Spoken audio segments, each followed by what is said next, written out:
ভয়ের আড্ডা।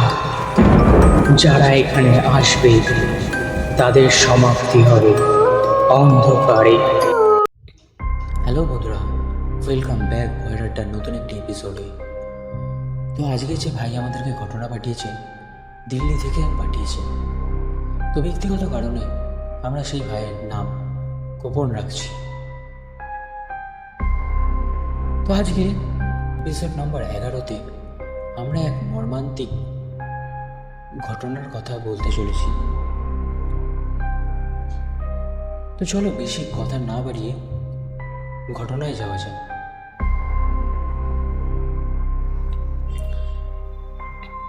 ভাবতে পারো একটা বাড়ি যেখানে 11 জন মানুষ নিজের হাতে শেষ করে দিল জীবন।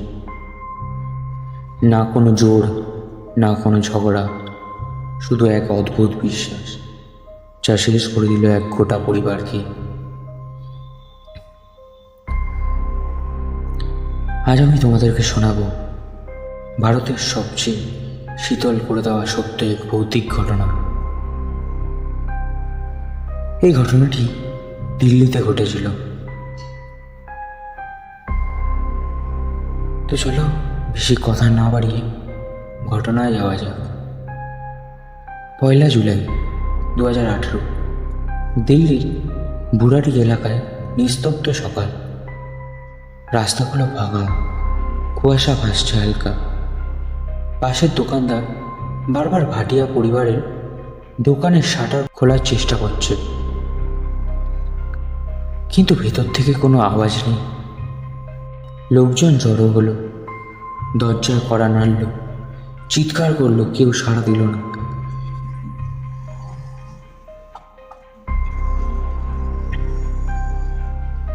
শেষে পুলিশ এলো, দরজা ভাঙা হলো, আর তারপর যা দেখা গেল, সবাই নিস্তব্ধ হয়ে গেল। ঘরের ছাদ থেকে ঝুলছে 11 জন মানুষ, সবাই একসাথে এক লাইনে, চোখে কাপড় বাঁধা, মুখে ঠাসা কাপড়, হাতে দড়ি। ঘরের মাঝখানে একটা টেবিল, আর উপর একটা পুরোনো ডায়েরি। পাতা খুলতেই লেখা, আজ মুক্তির দিন, সবাই প্রস্তুত হও। পুলিশও কেঁপে উঠেছিল, কারণ কেউ জানত না কিভাবে এত নিখুঁতভাবে এক পরিবার একই সাথে আত্মহত্যা করতে পারে।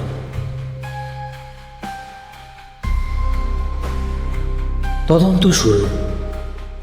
ঘরের কোনো লড়াইয়ের চিহ্ন নেই, সব জিনিস সুন্দরভাবে গোছানো, যেন কেউ পুজোর আয়োজন করেছে। ডায়েরির পাতায় পাতায় লেখা কিছু ভয়ঙ্কর নির্দেশ, যেমন বাবা ফিরে আসবে, চোখ বেঁধে রাখো, ভয় পেও না, যখন বাতাস থেমে যাবে মুক্তি মিলবে। প্রতিটা শব্দ যেন কাউকে অদৃশ্যভাবে নিয়ন্ত্রণ করছে। আর লেখক ছিলেন ললিত ভাটিয়া, পরিবারের কর্তা। সে বিশ্বাস করত তার মৃত্যু বাবার আত্মা প্রতিদিন তার সঙ্গে কথা বলে। 2007 সালে ললিতের বাবা মারা যায়। তারপর থেকেই ললিত বদলে যায়। কখনো মাঝরাতে বলে, বাবা আজও আমার পাশে বসেছিলেন। কখনো বাবা বলেছে, আমরা শিগগিরই মুক্তি পাব। ডায়েরি পড়ে পুলিশ বুঝল 11 বছর ধরে তারা মোক্ষ এর প্রস্তুতি নিচ্ছিল। ধাপে ধাপে মৃত্যুর দিকে এগিয়ে যাচ্ছিল তারা, নিজের অজান্তেই। 30 জুনের রাত। প্রতিবেশীটা শুনেছিল ভজনের আওয়াজ, আলো জ্বলছিল, কেউ কিছু সন্দেহ করেনি। রাত 1টা বাজে, হঠাৎ সব আলো নিভে যায়, চারপাশে অদ্ভুত নীরবতা। আর পরের সকালে যখন দরজা খোলা হলো, ঘর ভর্তি দড়ি, নিথর দেহ, দেওয়ালে আঁকা 11টা পাইপ।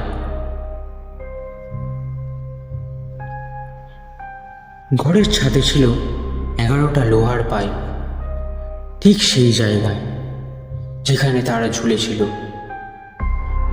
যেন আগেই মৃত্যুর জন্য জায়গাটি ঠিক করা হয়েছিল।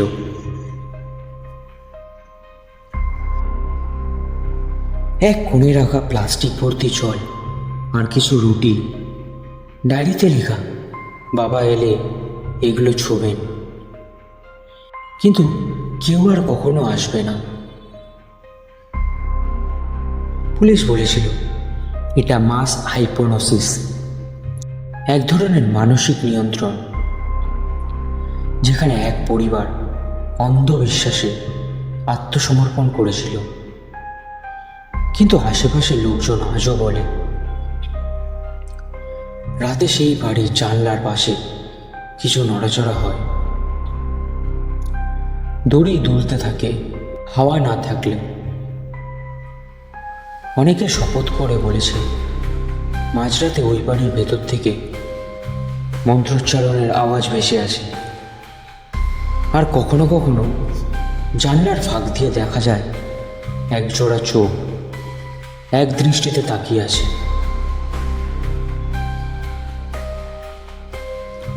ওই 11টা আত্মা আজও কি ওখানে ঘুরে বেড়াচ্ছে, নাকি সত্যি তারা মুক্তি পেয়েছে?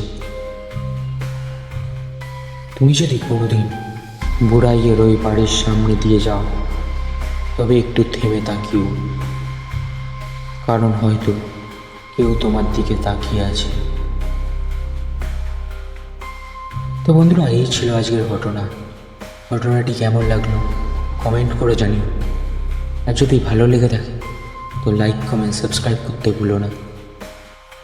আর যদি ফেসবুক পেজে দেখে থাকো তো চ্যানেলটিকে ফলো করতে ভুলো না। তো চলো, আবার দেখা হবে নতুন একটি এপিসোডে। ততক্ষণের জন্য বাই। সুস্থ থেকো, ভালো থেকো।